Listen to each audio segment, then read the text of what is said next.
Hello everyone, and thank you for tuning into the Progressive Parent YouTube channel. This is the second excerpt from Stephen Summerstone's excellent video on speaking to children, and later on Stephen will hopefully be on the show to talk to us.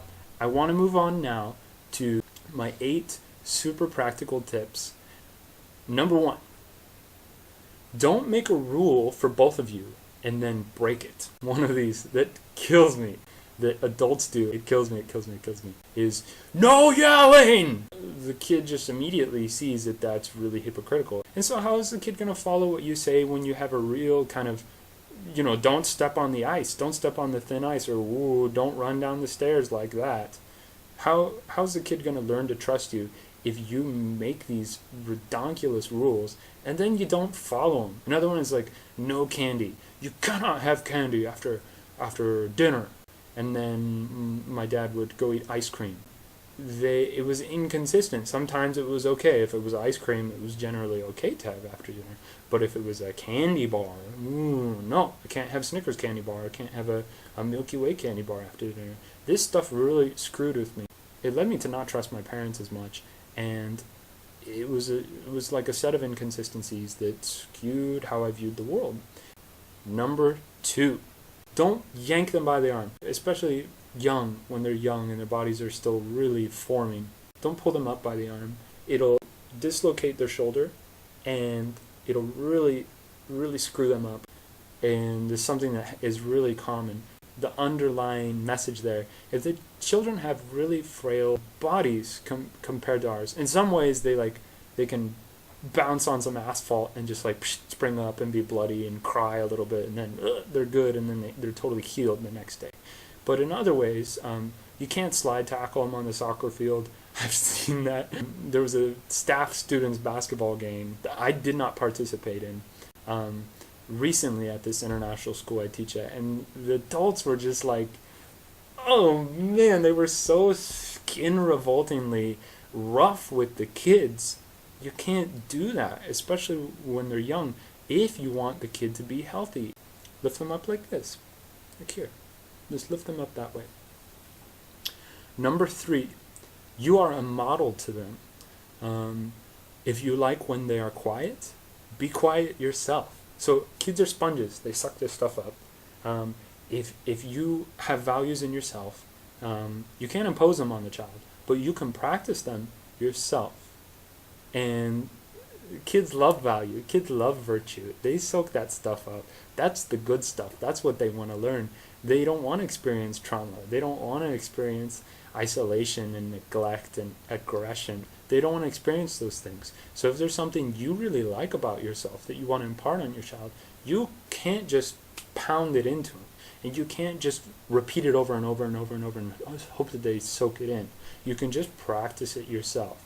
Like something that I hope my future child, 10 years from now, gets is, or that likes, is music. I would like to be able to share music with my child. I love music, but I'm not going to get through to my child by sending them to lessons, putting them in a bunch of lessons, and being surprised that they don't like music one day. The only way that I can turn on my kids to music is to just be musical and just keep doing my thing. And kids really like that, and they soak that in. And what they learn is the independence of you expressing your values. And that's more important.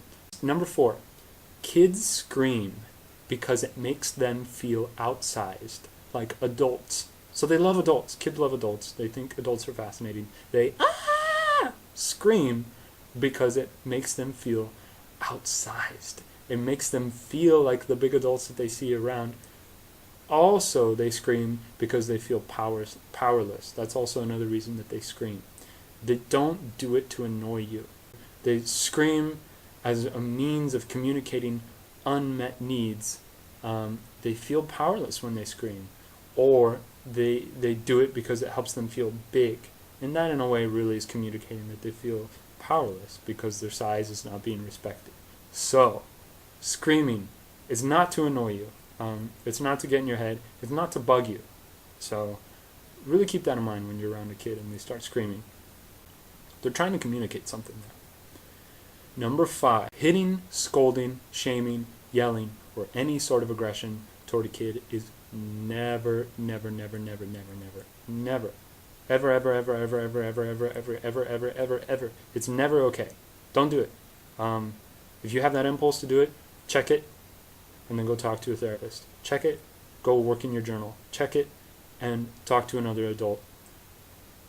Work that out. Work that out. Because you cause brain damage in a kid. You lower their IQ points. You lower their IQs. You remove their ability to express their needs in a rational manner. When you hit them, it's a total admission of failure. And it's the most heartbreaking failure in the world that an adult can have. So please don't hit a kid. Don't shame them. Don't scold them. Please don't do it. If you made it this far in the video, it's safe to assume that you probably don't do this. But even if you have made it through this video this far and you're kind of hearing this for the first time, I want to express how important it is to you that children are not treated in that manner. Number 6, try not to feed them sugar. It's not very good for them. It's some sugars, like high fructose corn syrup, really acts like as an alcohol in the liver, and kids love sugar. Kids love sugar. So you need to talk about the health effects of sugar with them before you just say no sugar. You want to reason with the kid, and you want the kid to understand why you're saying, we need to stay away from sugar. The last thing here was I had a really I had a really kind of musical voice, and I just want to say that that's been a practical thing that I've learned, is that kids are really musical. Kids love music. Kids love to dance, and kids love to move, and kids love to express themselves, and they really express themselves in their voice. And so if you talk to them and you kind of get in touch, this has to be genuine. Don't force it. Don't watch this video and then just like force these things. I want anyone watching this to think about these things and how they could, interpret this into their own life. Is that the more musically expressive, the more like physically expressive you can be with kids, the more they'll feel free. They'll see that it's okay to do that themselves. And like I said, in 5 minutes, they experience a universe of creativity and curiosity and spontaneity that you and I cannot possibly fathom as adults who have been inculcated with culture. We don't understand the level, the degree to which they are just alive and they're just springing with joy. So please, be musical, be expressive. That'll really show them that it's okay to do that themselves. And that's exactly what they need to be doing growing up in order to become fully fledged, beautiful adults that will set the world on fire with their freedom. They won't speak the language of authority. They'll just be bursting with love, and they will make the world a better place. If you're good enough a parent, they'll be around when you're old. It's just a win-win-win-win-win-win-win for everybody involved. If you allow a child to be expressive. They love music, they love art, they love exploring, they love climbing, they love science. Kids are empirical, they love that stuff. So encourage that. That's just a practical tip. If you see them doing their thing, let them do their thing and encourage them to do their thing. Safety is important. These are kind of my tips. I hope that you can take this, enjoy it, and learn from this. I hope this was of wonderful interest to you and of use to you. I had a lot of fun doing it. I love kids, and I love seeing stories about kids being loved and getting to do all the wonderful things that they're capable of. So this was how to talk to children. If you found this to be of value, please go by the website. I have 2 websites. There's freedomwords.com and stephensummerstone.com. Please check these out. Read my blog on stephensummerstone.com. I have a donate page there. If you want to donate to me, please do so. I put it to good use. Thank you so much. Stephen Summerstone. Hasta la vista.